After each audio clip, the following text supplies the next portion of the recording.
Hi there, this is Jennifer. I'm so glad you've joined us today. Welcome to Crafting in Carrollville. These are some of the materials we're going to be working with in today's video.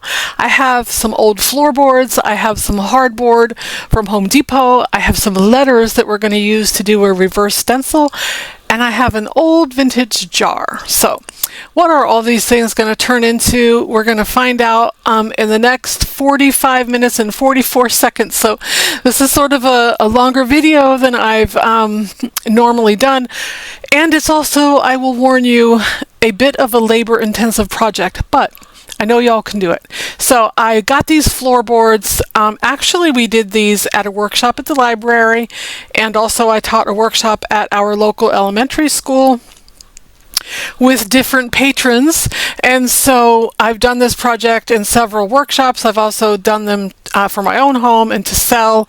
I'm sorry that you're having to look at my blonde haystack there. Haystack is my childhood nickname, and so you're seeing why. I don't have to explain it to you. Okay, so I'm measuring my floorboard here. I know that I have 7 letters to fit on 48 inches, and so I want to leave a little bit of headroom and some foot room as well because I have graphics that I'm going to add. So I'm going to put my letters on first, and I'm just measuring a straight line across.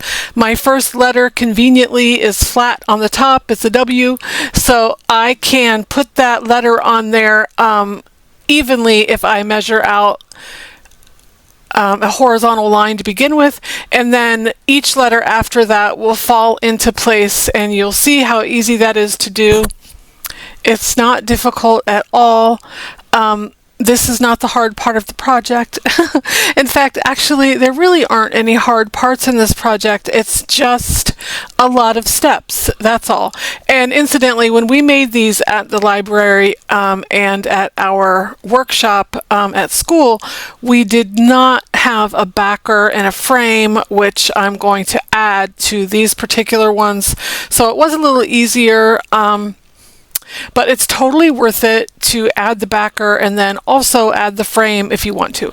Not necessary, just worth it if that's what you want to do.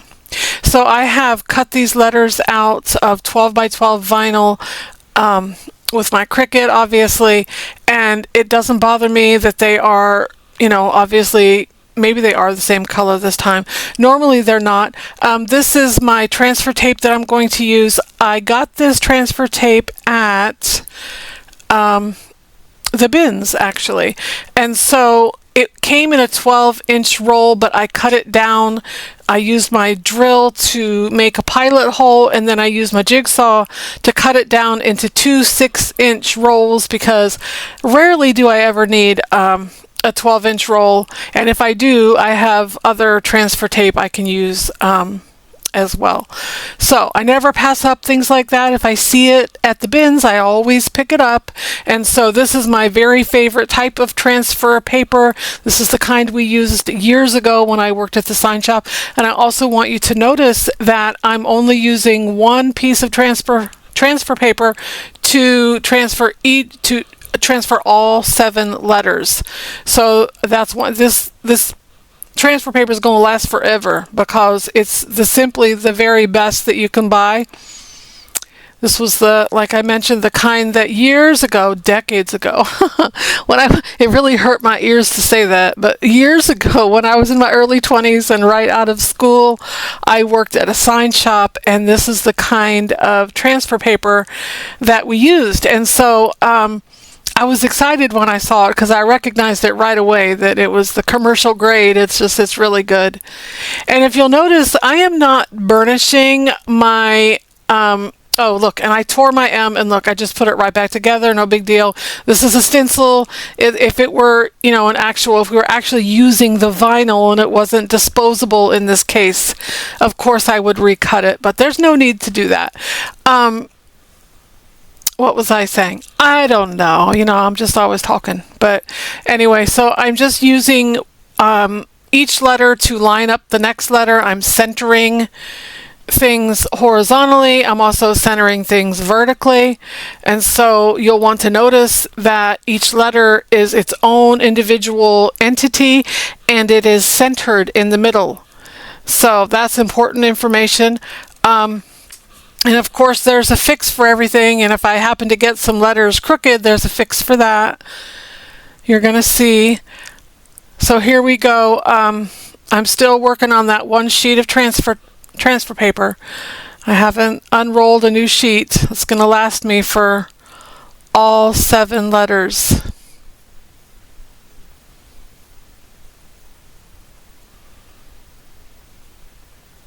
When I was a kid, right out of college, I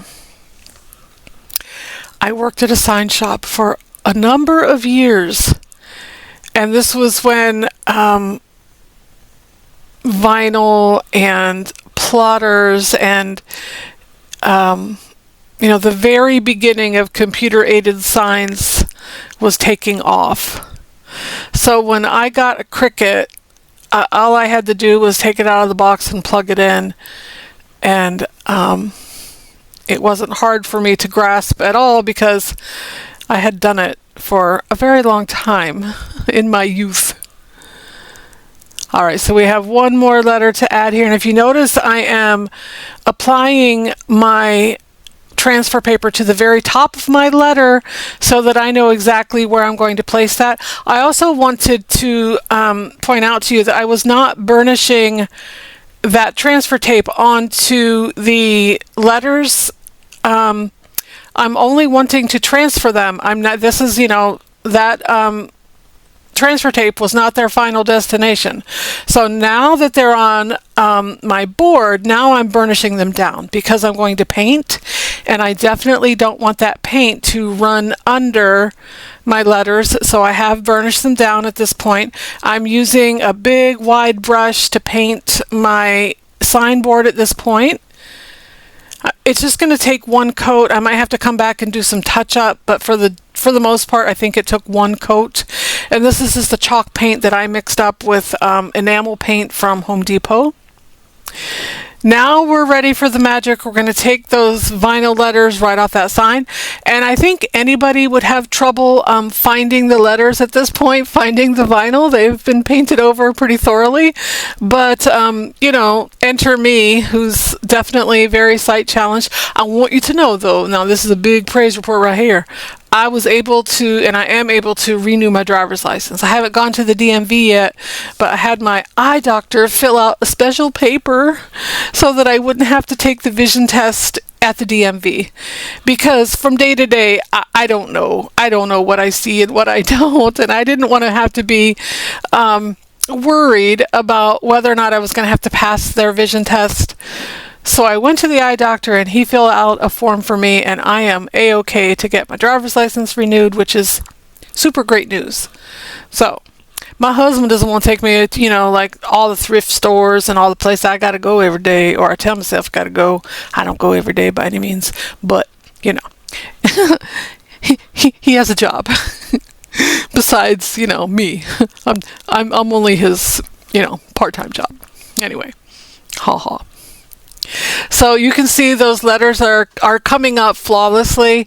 So this is exactly what I wanted. I wanted that wood to show through. And these are just old floorboards. I got these at Habitat for Humanity, and they were donated to our class at the library, and then again a class that I did at school, and we had some left over. I do not have the heart to throw them away. They were getting in my way and bothering me, and so I finally decided to do something with them. And the catalyst for doing something with them was, this is the weirdest thing, like last week I was going thrifting with my son, and I imagined myself going into Home Depot, getting a 4-foot by 8-foot sheet of hardboard, having it cut into the pieces that I needed, and making these signs. And then I went into the bins, and they had 6 pieces of hardboard, just exactly the size that I would have had them cut to at the Home Depot. Mine is about 70 inches each, so I got to drop off too, and we'll work with those next time. But anyway, I'm adding graphics to my sign now because You know, they're saying that word signs are out. Okay, well, maybe word signs in the house, but I feel like a welcome sign on your front porch is always a great thing to have. And I think that they leave our shows in droves. I mean, so if you're looking for a simple project to sell in your booth, I mean, not a simple project, but you know what I'm saying. I think a sure thing that sells is still these porch leaner signs. If you've never seen waterslide paper, that's what I'm doing here. And I've done this in plenty of videos, so you've definitely, if you've been following me, you've seen this before. So I'm not going to explain it necessarily. I'm just going to refer you to a video that will pop up on the end screen and you can watch that. But basically, we soak this paper in water for a minute, and then it slides right off the carrier sheet and onto our project. You can see I'm using my little, it's not a Cricut tool, but it's very much like it. I'm using that just to lift it in case I don't have it exactly where I want it to be. And I'm also using a paper towel to press that water out from under the paper. I say that every time because if you leave the water there, it will eventually evaporate and you'll just have an air bubble instead. So while you have the opportunity, push that water out from under the paper. I'm just going to add these graphics. Of course, all these graphics came from Creative Fabrica, and there will definitely be a link in the description box for you. So any one of these graphics that you want to grab, you can do that over on Creative Fabrica. I did not create these. I do have a store over on Creative Fabrica, and there will also be a link to that. You can see that I want these flowers to come off the edges of my sign, and so I'm using my scissors just to cut up the middle and create two separate graphics from one. So I've printed out 3 or 4 pages of each of my different graphics. I'm making 5 of these signs at this time. I had enough hardboard to make 6, but I actually cut one down too short. They were about 7 inches too long, and so I accidentally cut one of them twice. So I cut 2 7 inches off. I did not mean to do that, but that's okay because I'm going to use those 7-inch pieces of drop-off to do something else. And the boards that are going behind these floorboards are what I'm referring to. It's hardboard from the Home Depot. It comes in 4-foot by 8-foot sheets. Like I said, I just happened to go into the bins and find them almost exactly like I needed them to be. Width-wise, they were perfect. I just had to make one little horizontal cut to make them exactly the right size. So I'm still adding graphics to my board here, and you can see they get pretty slippery after you've soaked them for a minute. I love the option of using waterslide paper, and by now I hope that y'all are seeing its worth, and I hope that you're trying it. I see that a lot of y'all have ordered the Koala brand waterslide paper that I use. I love it. And obviously the reason I love it is you can use absolutely any picture that you have permission to use on your projects if you just have the right material. You can see I peeled that one right off the backing and just stuck it down. Sometimes that's just the way it works better, especially when you have a larger sheet of waterslide paper to work with. You can add as many or as little graphics as you want to. I'm generally made these come in from the edge, but you could also use the edge of the letters themselves and start on that edge as well. And I do that in some of the other ones. I end up making 5 of these. I'm going to show you all 5 of them, what they look like, so you'll know. I also only add a frame to one in this video, and that's this one that we're working on right now, the cow one. I just like know your market. Like Highland cows are so huge where I live. I should have made all of them with a Highland cow. They would definitely all sell. But I only added a frame to this one because that's all I had time for. I had to get this video up. But and you're going to see at the end, a frame really isn't necessary because I sort of like the ones without a frame, and you'll see the difference. You'll see a little picture of the cow sign with a frame, and then the others do not have frames at this point. They will have frames. I just haven't gotten that far in life yet. I'm using these same blue peonies that I used a couple videos ago to do a rabbit cutout. I think these are just great for spring, and I don't know about y'all, but I'm loving blue right now, blue and white. Didn't know I loved it so much, and now suddenly my porch is a lot of blue and white and yellow. I love the contrast of blue and yellow. My house used to be blue, like it will. I don't want to talk about it, but seriously, when we bought it, everything was blue. I've told you about this. Like the shed was blue, the picnic table was blue. The guy was obsessed with blue, and so as soon as we got rid of like blue everywhere, then I welcomed it back in like small spurts. So apparently, I do really like blue, just in small doses. So again, this is waterslide paper. You can see how quickly it can come together. I hope, and I say this every time I use it, I hope y'all are learning to use waterslide paper. I'd love to see some of y'all's projects. I think it's super fun when you can create a project like this and make it totally artistic and different than you've ever seen one of these porch lantern signs before. I know that these leave our shows just constantly. We're almost always right across the aisle from a woman who makes these porch lantern signs, but hers are just letters and maybe, you know, a symbol or something like that. But they sell. So, but I feel like these are going to sell really well because they really do have an artistic element to them, which is super important to me. You know that, like, I love to be artistic. That's my thing. And I think we all have an artist inside of us that's sort of screaming to get out. We all have some ability, I really believe that, to be artistic, or, you know, we have some sort of expression that we all need to, you know, get out. Again, you can add just as many graphics as you want to. I generally, for a sign like this, print out 2 pages of graphics, and then I just cut it and use it according to, you know, however it's coming together. I don't put a lot of thought into it. I just start cutting and water sliding my images onto my boards.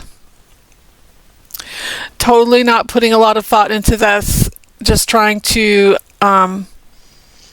make it look as cohesive and balanced as possible. I do notice that I get my letter C there a little crooked. Don't worry, I come back in with a fix for that because that's really going to bother me. And so I do come in and just disguise it some with some graphics in there. And at the end of the day, you can't even tell it happened. I am sealing my waterslide paper with Mod Podge. You could seal it with a lot of different things. I'm using Mod Podge this time because it is not fumey, doesn't smell. I really don't feel like spraying sealers right now, and so sometimes it just gives me a headache, and so I'm just using Mod Podge. That's the very best thing. And I'm using the dishwasher safe Mod Podge only because I feel like it might be safer if you wanted to display your sign outside. And like I said, I have made so many of these signs and so many people have displayed them outside and they've held up just fine. So I have made at this point a lot of these, let's just say that. I'm using daisies on this one. This one is definitely one of my favorites. It's very dainty, very elegant. If you've noticed, I really love just sort of understated elegance in my projects. You know, something artsy, always artsy. That's really my thing. So like I said, I do make 5 of these, and I'm giving you a glimpse of all 5 of them so you can see that they definitely all came out of my workshop. I worked hard at this this particular week. If you're wondering, any of my library peeps are watching, we are making lanterns at the library in a week. On Saturday, the first Saturday of March, we are making lanterns with mason jars. So that's going to be super fun. Super excited about that. So any of my library peeps watching and want to show up that day, if you haven't signed up, it's full, but you can get on the waiting list. I love these graphics. I think they're so pretty. These are dahlias and sunflowers, and we have a little girl named Dahlia in our family. Our Chloe has a little 1.5-year-old girl named Dahlia Lucille. So anytime I can include dahlias in a project, I'm going to. In fact, our nursery right around the corner has dahlias on sale right now, and I keep meaning to go get some, and I haven't done that yet. I also have some dahlia tubers that I'm going to stick in the ground here real soon and grow them. We also have a granddaughter named Violet, so anytime I can grow violets, I do that. Or make a project with violets on it. See how sometimes the waterside paper wrinkles, and it's very forgiving. I want you to know that, you know, if you're going to try to work with waterside paper, I promise you it's not that difficult. I've had a lot of practice at this point, but, you know, with some practice, I know y'all can do it as well. So all 5 of these boards, I'm just not putting a lot of thought into it. I'm just slapping those graphics onto my boards.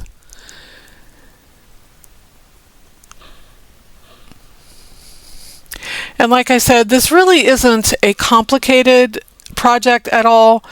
This, you know, it's complicated for me because I made 5 of them and, you know, they all involve several steps. So I did all the steps at once. I painted them, you know, I stenciled them, all 5, and then now I'm adding the graphics to all 5 of them. And next I'll be painting the backs where they will be affixed to, and also I will cut all the boards for the frames as well. So this all happened in several steps over several days, because sometimes it takes that long. We've had some, you know, some unseasonably cool weather in Florida, and I know that, you know, we don't get to complain, and we know that.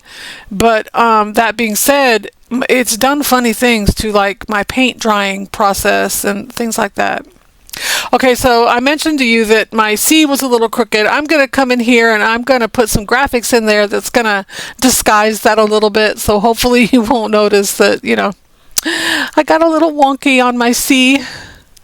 Sometimes that happens, you know, off with my head. What can I say? Like, that would have gotten me in big trouble back in my sign making days, but, you know, I'm the boss nowadays, so I guess we'll be okay, right?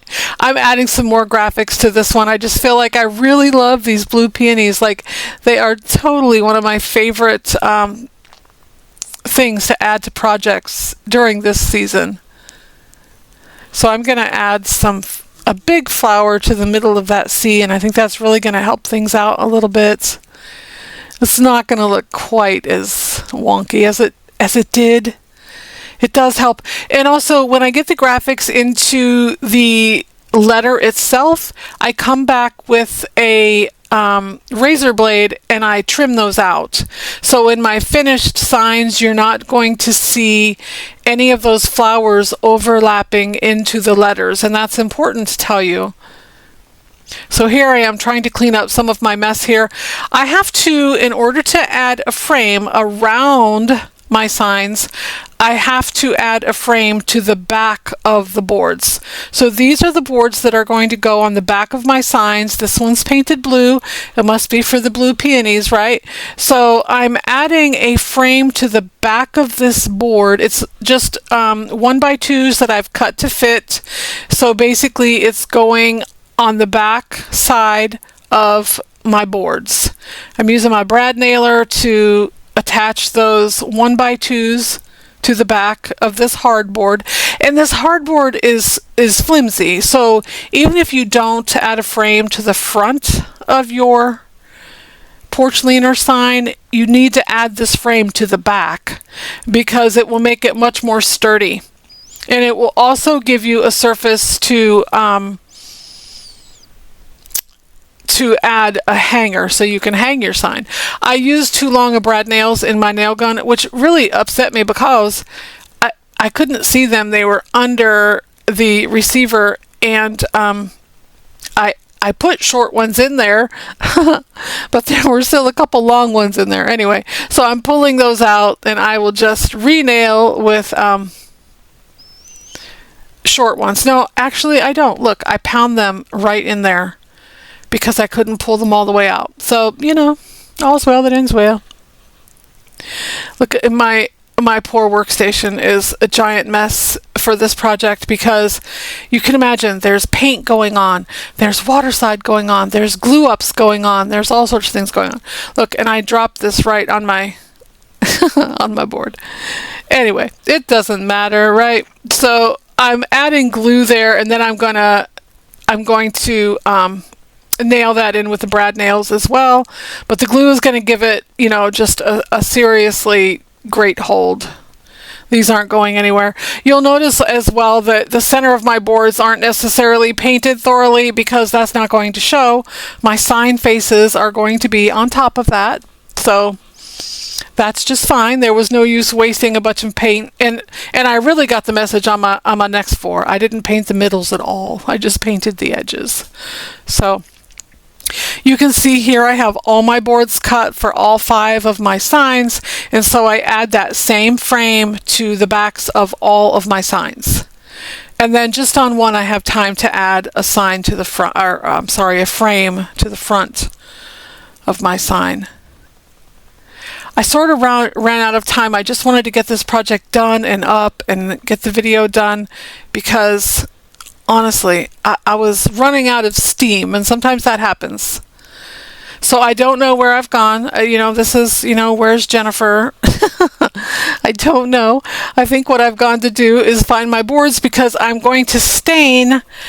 Yep, that's exactly what's going to happen. I cut these 1x2s to make a frame for my signs, and all of these are going to get a frame before they go to market in April, but I just didn't have time to make those frames for this video, but I am going to show you how I made at least one of them. So I just cut them, I mitered the corners with my miter saw, and now I'm just using antique wax to stain them.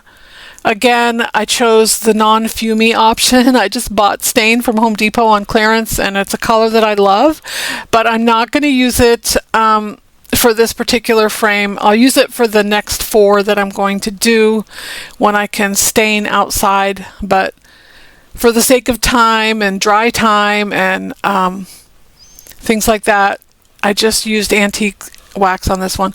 Also, I thin my antique wax way down so that it slides on pretty effortlessly.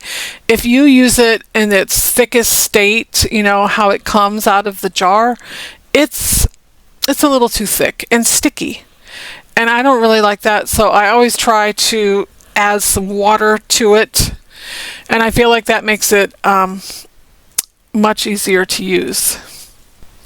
Alright, so I've just made sure that my brad nailer has the right size nails in it. I'm going to attach this frame to the sides of one of my signs here.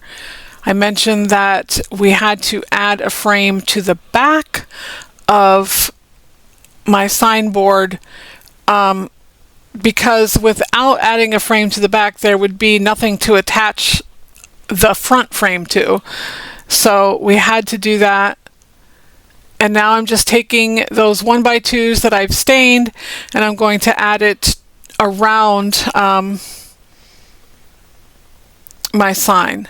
So this is the one that I'm going to put the cowl on. I haven't attached the sign face to it yet. It's just the backboard right now.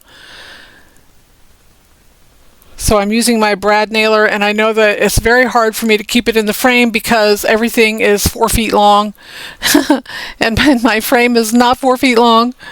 So I am just lining it up the best I can, and then I'm going to use my brad nailer to attach the 1x2s that are going around my sign to the 1x2s that I put on the back of my sign.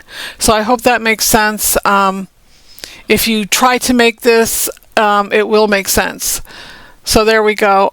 This is going to be the front of my sign. I'm just going to add my sign face to this when it's time to do that.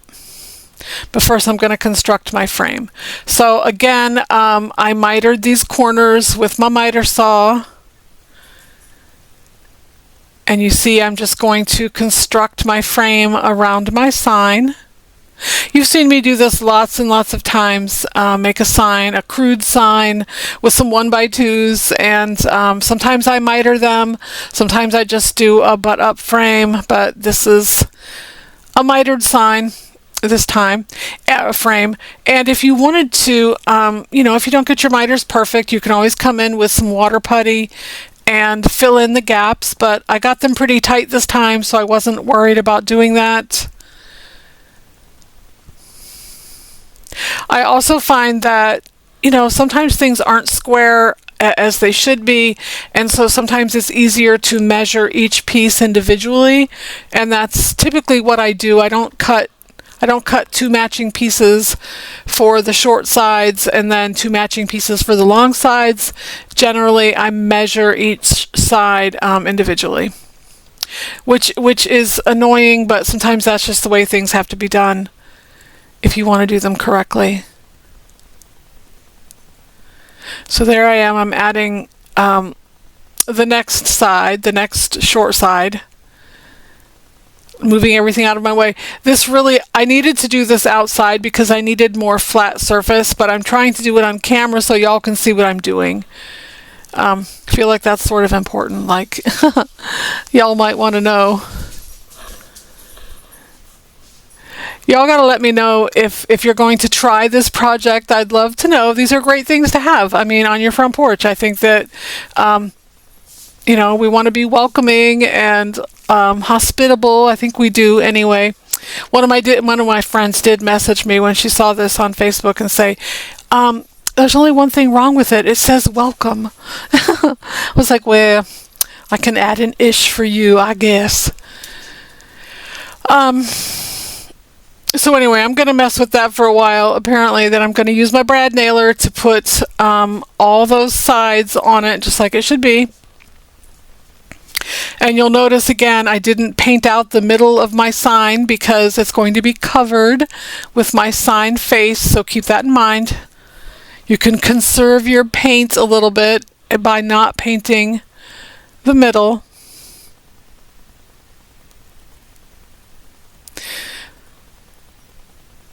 I'm still struggling to keep everything in camera for you, in frame, and make sure that y'all can see what I'm doing. It's not going very well. I literally have to take these outside and lay them on my work table in the backyard to finish constructing them, because it was quite a job. Like I said, totally worth it though. I'm going to sell these for $60 each. In case you're wondering about prices, that's what we've got going on here. Most of the materials at this point were free. I got my money's worth. We made this over 2 classes, 40 people. So, they've definitely already paid for themselves. And I got my pile of hardboard from the bins for $3 for 6 of these pieces of hardboard that were exactly the right size. So there are my 5 signs, all completed and ready to go on their backers. And the next time you see them, they will be in various states of being finished. They will have a frame on them, or at least one of them will, and they will definitely all have their backers on them. So you'll see that at the end of the video. You'll see the finished project.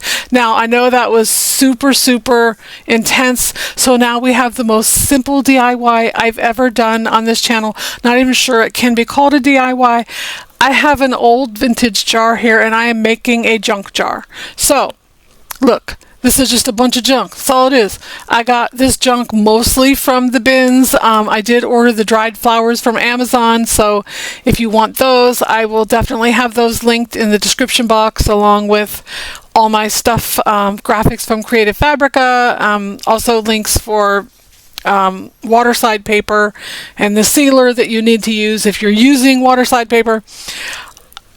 I am literally just stuffing this jar full of junk. I use the beads to sort of build layers so that everything's not stuck at the bottom of the jar.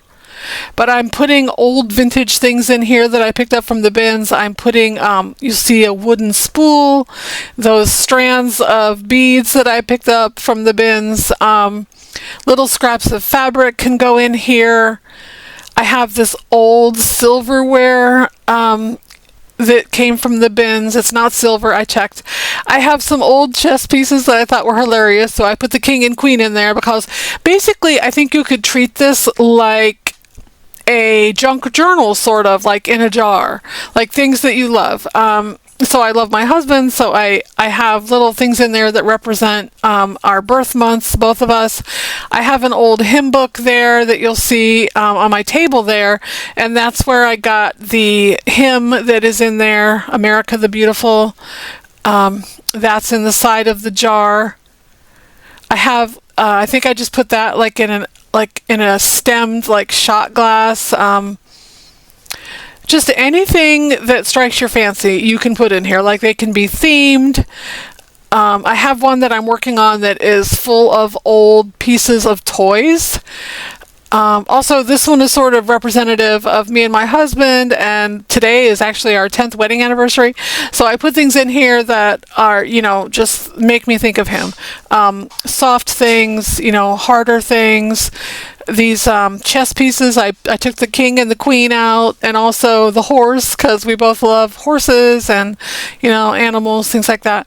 So I'm just filling this jar with junk. I mean, it really doesn't get any easier than that.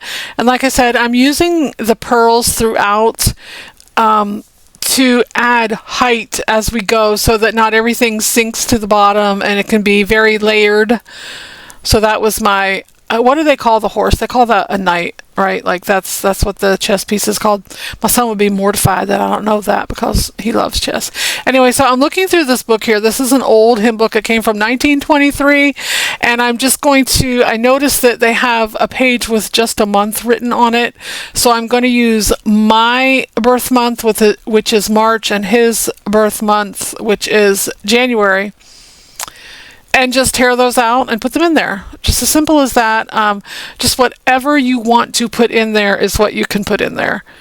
You know, my sister has a booth in, actually she's got a couple booths in North Carolina, and she just sells these. Every one she makes, she sells. So she sells them for $25 a piece, and they're full of junk. So I think y'all should try this. And if y'all want to get junk, go to the bins. Like, you'll find it. Like, be sure you look at the bottom of every bin and you'll find it. I'm going to add a bow to mine, but first I'm going to put just a little swatch of this fabric inside because I love this ribbon. I think it's so beautiful. It's wired ribbon, so I'm going to tear the wire out because I don't need the wire. I'm going to add a little swatch of fabric in here, and I think I'll probably add to this as I go because I really love the way it turned out, but I think it needs some more, and I just, you know, I haven't found all my junk yet. Like, I don't know where it is. Gotta go look in my junk drawer, see what I got. I'm adding these dried flowers, some more of them, and everything you add just adds more interest. I mean, it'll be fun to pick this up and just see what's in it. And I'm keeping this one for myself. I have it on my nightstand, and you'll see that at the end. I'm going to use, I have tons of jars that were given to me, old vintage jars, and I'm going to fill every single one of them up with junk. That's what I'm going to do. So I think this is a good idea. Y'all let me know what you think. By the way, we reached 5,000 subscribers here on YouTube. That's super exciting. So thank you for that. Y'all helped me get here. Now, of course, onward to our next goal for sure. I'm tying this ribbon around the neck of the jar, but I don't like the idea of just tying a bow like that. I want it to be more uniform, and I really believe the only way you should tie a bow is a finger bow. So I'm going to tie the ribbon around the neck of the bottle, and then I'm going to attach a bow that I make right now. I'm making a finger bow. I've slowed this down in other videos, so if you want to see how to make a finger bow, I do have it demonstrated in other videos, and honestly, you know, you could find that all over YouTube. Everybody's tying finger bows. It's the way we all do it now. So I am actually going to dovetail my ribbon, and then I'm going to come back in and decide that my tails need to be a little bit thinner, because I really don't want them to cover the contents of my junk jar. Like, I want everybody to look in there and see my junk, right? Like, I know that sounds like, I don't know if I should have said that, but you know, it's out there now. I said it.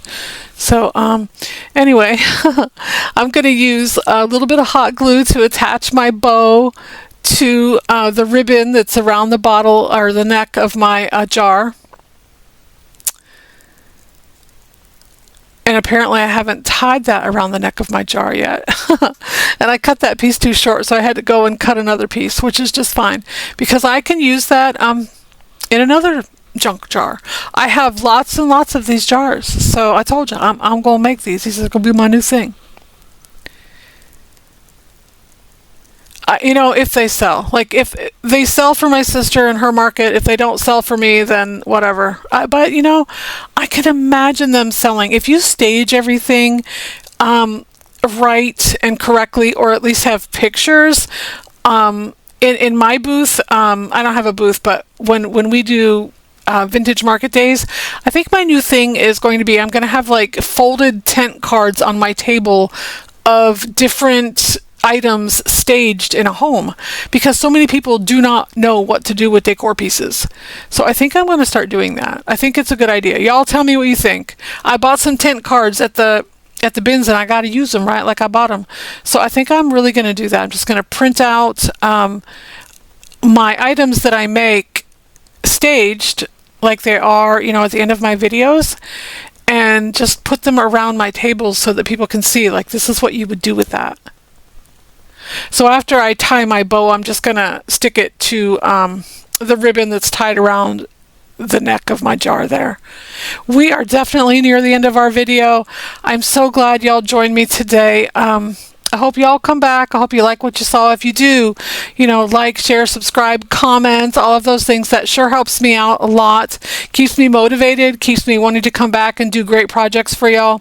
Stick around to the end of the video so you can see how everything turned out, and we'll see y'all next time. Bye-bye.